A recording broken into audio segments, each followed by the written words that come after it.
Yes, so our interview is not actually a real interview. It's more of a social experiment. So first the students are going to walk in and we're going to ask them some questions. But once they answer, we are going to stare at them in silence. And our purpose is to see how these people react to awkward silences. The experiment is all set up. Here we have our panel of interviewers, and in comes our first lab rats. Hi, could you guys first tell us what your grade is and what your name is? I'm an A+, Justin Park. I'm B-, Joshua Park. In the context of the 2024 election, there has been some controversy surrounding Kamala Harris accusing her of being a DEI candidate, meaning that she was chosen as the Democratic candidate just because of her race and her gender, since that seems to appeal to a certain group of voters. And what do you think about this? In my opinion, personally, I do think that one of the reasons why Kamala was, appointed as a candidate for the Democrats is definitely because of her, social, racial, economic backgrounds. But I don't really see this as a bad thing. Speaking of the issue here, are you guys pretending to be twins to get into college? I wish we could pretend, because my birth certificate says otherwise. If we are not twins, then that'd be kind of shocking. I think that even if I know there's some ugly people trying to accuse us of not being so, but I personally like to identify as a twin. It's kind of offending that you won't respect my self-determination to identify myself as a twin to Joshua, and I find that very disrespectful if you accuse me to do so. So yes. What's the next question? But are you guys twins? Who does? I mean, can you really use the T word in this case? If you're not really a twin yourself. I mean, I think it goes even far to say that you can't even use triplets. It's the same T. And Twink. But, I mean, that's a different issue. But, I mean, it's kind of very insulting as a person who identifies as a twin that you go against our racial history on twins. I think I'll do a better job in interviewing than you two. So, Ryan was replaced by Joshua. Lauren was just as terrible at not laughing, but she stayed because we needed gender diversity.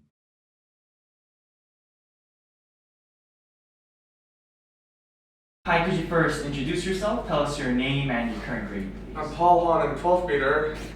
Great, so could you share your opinions on the results of this presidential election? What do I think of the results? I'm not very happy about them, to put it mildly. I don't think it's a total loss. I think there's the country will still endure. It's a big country, can't change that much just because of one election. Do you guys want me to say more, or?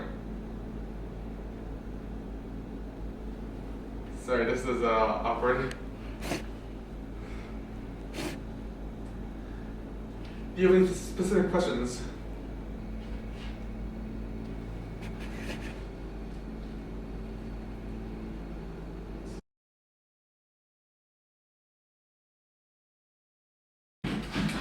Okay, yeah, I have some strong opinions. We had not even started the interview. To begin, I want to ask you about your general opinions about Donald Trump. So, you know that Donald Trump won for the general elections. So, I want you to ask you that whether or not do you think that electing Trump as president was a smart decision for America? I don't think electing Trump as president was a smart decision. Now, the entire government is Republican, so we have the House and the Senate, that's Republican. The judiciary branch, they're Republican. And then now the president is Republican. So everywhere is Republican. I like a nice mixture. I don't like all Republican. I don't like how the U.S. elected Trump in that aspect. For the second question, in your opinion, do you think you are smarter than Donald Trump? Do I think I'm smarter than Donald Trump? He is a genius. He's a genius in getting people to vote for him. But is he a genius in governing? He tries to govern the United States like it is a financial entity, like it is a company. But I don't think the United States is a company. It's more than that. People's life depend on it.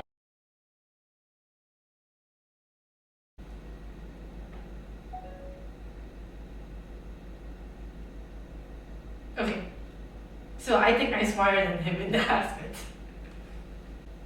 Why? Why is everyone looking at me like that?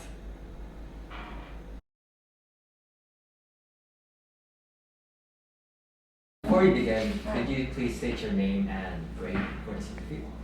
Okay, so my name is Seon Lee and I'm a senior. 이하늘을 좋아해. As you guys know, Donald Trump has won the 2024 election. And Trump is famously very confident in his golfing skills. And do you have any opinions about his supposed prowess in golfing? He's good. So I'd say he's the goat of golf.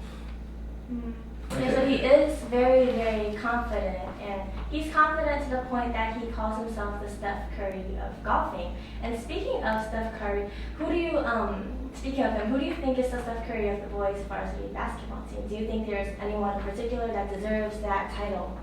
I would definitely say Sean Kim. Steph Curry. Steph Curry. I would probably say Sean Kim as well. Anything else?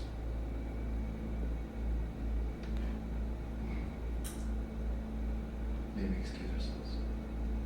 눈보다 좀 할까?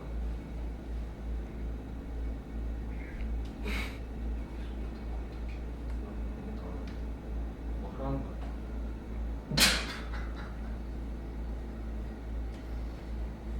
Joshua. Stop shaking your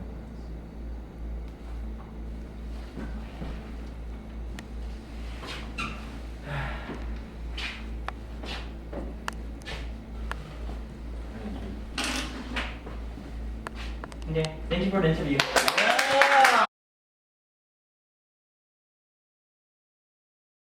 For the first question, you're aware that Donald Trump has won the 2024 presidential elections.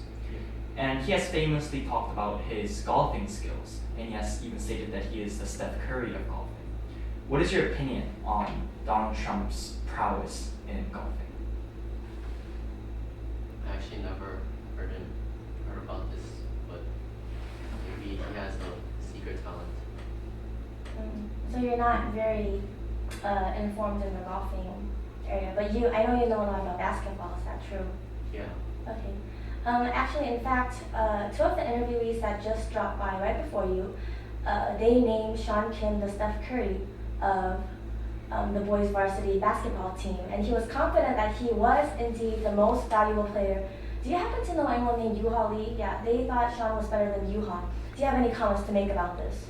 I agree. Sean's a great player, great defender, averages like 3 points per game. Yeah. 0 points. Yeah.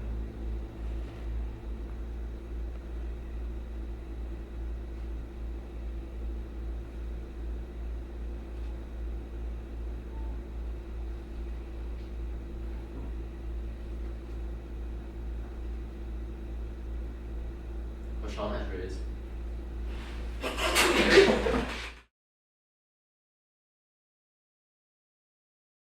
Okay. Let's start one more time.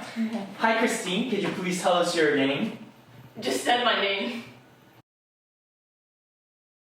The experiments went considerably well. So far, the researchers found out that people lie, incessantly talk, or even spill secrets when met with silence. But the researchers still did not have a clear answer to their question. So, they ventured across SPPS to find the infamous Professor Fanichin.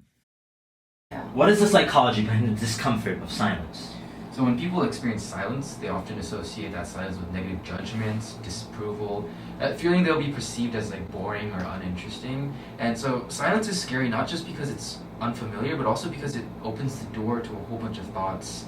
And so it really is something that makes people uncomfortable.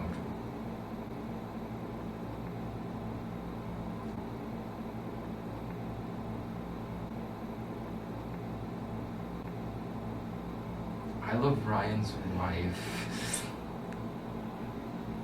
I love her too. You're filing a divorce. It seems like Joshua's calling me. I love Ryan's wife. Joshua's calling me. Does he love my wife? Can I go? Ask him if he loves his wife. Can I go? Can you ask him if he loves my wife? Joshua, do you love Ryan's wife? Speak up. Oh, you do? Do you love Ryan's wife? Yeah. Oh, that's crazy. Is she hot? I'm gonna kill you, Josh.